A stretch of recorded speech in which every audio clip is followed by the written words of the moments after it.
Hi, Deadlocks here again. Today we have this interesting Union 4 lever.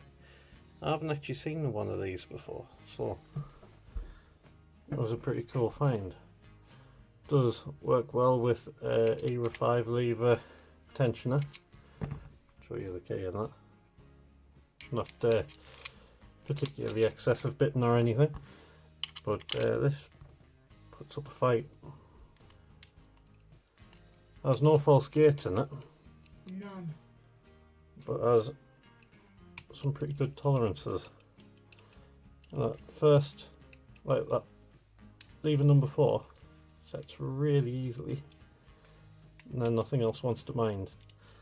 I'm not entirely certain why. It just doesn't want to. Why should it?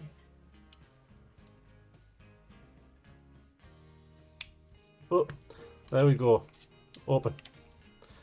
And it didn't fight there for some reason. After I've said that.